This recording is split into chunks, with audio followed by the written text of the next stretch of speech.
Good morning. आज मैं आपको भारतीय चित्रकारों की श्रेणी में अमृता शेरगिल पढ़ाने जा रही हूँ।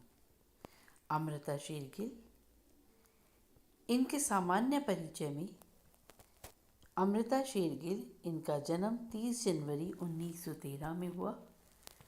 इनकी जन्मभूमि बुडापेस्ट, हंगरी रही है। इनका पिता का नाम उमराव सिंह शेरगिल तथा माता का नाम मेरी एंटोनी गॉडसमन थी। ये बुडापेस्ट की नागरिक थी। इनके पति का नाम डॉक्टर विक्टर ईगान रहा है तथा अमृता शेरगिल की कर्मभूमि भारत रही है।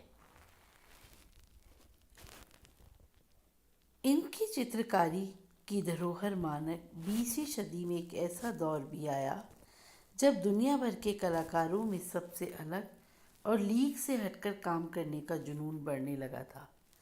उस दौर के इस चलन में दुनिया को ऐसे कलाकार दिए जिन्होंने इतिहास में अपनी एक अमिट छाप छोड़ी। इन्हीं कुछ कलाकारों में से एक थी भारत की पहली बोल्ड, बेबाक और सबसे महंगी पेंटर अमृता शेरगिल।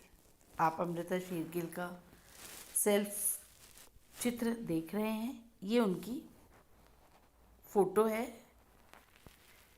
अमृता शेरगिल मजीठा के उमराव सिंह शेरगिल की पुत्री थी। उनका जन्म हंगरी की राजधानी बुडापेस्ट में सन 1913 में हुआ था। उनकी माता एक हंगेरियन महिला थी।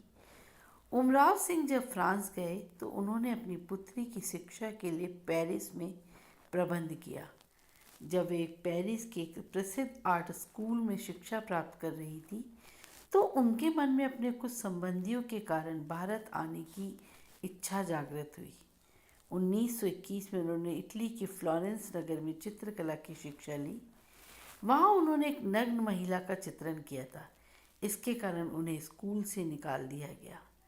वे अब तक अनुभव कर चुकी थी कि उनके जीवन का वास्तविक ध्येय चित्रकार बनना ही है, इसलिए वे पेरिस में आकर पुनः शिक्षा प्राप्त करने लगी। धीरे धीरे उनके जीवन में हंगरी की चित्रकला का प्रभाव कम होता गया और उनका रुझान वास्तविकता की ओर बढ़ने लगा, जिसका प्रमाण उनके चित्रों में स्पष्ट दिखाई देता है। एक युवक सेब लिए हुए और आलू छीलने वाला आदि उनके इस समय के प्रमुख चित्रों में से है। ये चित्र देखिए, इसका शीर्षक है 3 लड़कियां। इसका रचनाकाल 1935 ईस्वी है और ये तैल चित्रण के माध्यम से बनाया गया है और वर्तमान में राष्ट्रीय आधुनिक कला संग्रहालय में संग्रहित है। यह अमृता शेरगिल के मुख्य चित्रों में से एक है। इनमें इन नारी चेहरों पे बहुत ही सौम्यता और मायूसी का प्रभाव हमें देखने को मिलता है। अमृता शेरगिल अपने चित्रों में गहरे रंगों का प्रयोग करती थी। भारत आने के बाद अमृता ने शिमला में अपना स्टूडियो प्रारंभ किया और जिस प्रकार अपना स्वरूप बदलकर उस भारतीय नारी को बनाया, उसी प्रकार ऐसे अन्यतम चित्रों की रचना की, जिसके कारण उनकी ख्याति बहुत जल्दी फैलने लगी। वे अपने भारतीय मूल को जागृत करना चाहती थी। 1936 में उन्होंने अजंता का दौरा किया, जिससे उनकी चित्रण शैली में काफ़ी बदलाव आया। उन्होंने लंबे चौड़े चित्रों की बजाय छोटे वास्तविक चित्रण का निर्माण प्रारंभ किया। इस प्रकार उन्होंने भारतीय चित्रकला को एक नई दिशा देकर प्रभावित किया। उनके बहुत से चित्र अवनींद्रनाथ ठाकुर और चुगताई के कार्य से प्रभावित दिखाई देते हैं।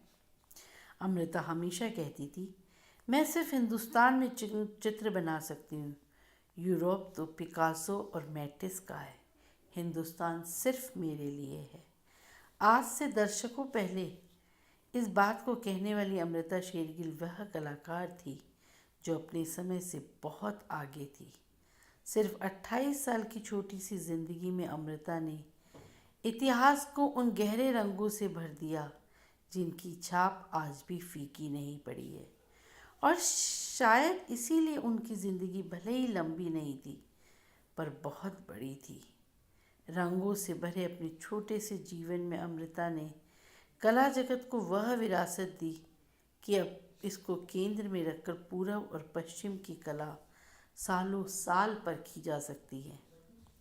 शायद इसलिए जो अमृता अपने समय में बेमूल थी, आज वह बेशकीमती है। उनकी एक अन्य पेंटिंग आप देख सकते हैं, ब्राइड्स टॉयलेट। यह भी 1937 की है और आधुनिक कला की प्रतीक है। अमृता शेरगिल ने कैमरा कैनवास पर भारत की नई तस्वीर उकेरी। अपनी पेंटिंग के बारे में अमृता का कहना था, मैंने भारत की आत्मा को एक नया रूप दिया है। यह परिवर्तनशील विषय का नहीं बल्कि तकनीक का भी है। अमृता ने इस प्रकार के यथार्थ रूपी सभी चित्रों की रचना की जिससे सारे संसार में उनकी चर्चा हुई। एक यह अन्य चित्र है हिल वुमेन्स। उन्होंने बहुत सारा जीवन अपने पंजाब की पहाड़ियों पर बिताया और वहाँ उन महिलाओं को देखकर अमृता ने बहुत सारे चित्र बनाए। उनकी जो त्रासदी है वो उनके चित्रों में दिखाई देती है। अमृता की मुख्य कृतियाँ ब्रह्मचारी, 3 लड़कियाँ, युवा लड़कियाँ, हिल वुमेन, 2 हाथी, ताहिती महिलाओं के व्यक्ति चित्र, Hungarian girl, still life, portrait of sister, हाट बाजार, बधू, लाल काले हाथी एवं अंतिम चित्र आदि रहे हैं। उन्होंने असंख्य चित्रों की रचना की, ये उनमें से कुछ हैं। अमृता शेरगिल की रंग चेतना एक स्वतंत्र सत्य स्वीकार करने वाली चित्रकार की जन चेतना थी। उनके चित्रों में प्रयुक्त गहरे रंग हैं लेकिन ठंडे हैं। उनमें पूर्ण भारतीयता झलकती है। वे गहरे से हल्के मनभावन प्रभाव उत्पन्न करते हैं। देखने में उनके पात्र सुंदर नहीं हैं, किंतु कलात्मक दृष्टि से वे अत्यंत सौंदर्य संपन्न हैं। उनके रंगों में भारत भूमि की गंध रची बसी है। हरा, लाल तथा गेरुआ उनके प्रिय रंग हैं। ऑयल कलर्स, तेल रंगों में वे छाया प्रकाश पद्धति में कार्य करती थी। उनके रंगों में भारतीय आत्मा की खोज का सहज प्रयास परिलक्षित होता है। धन्यवाद।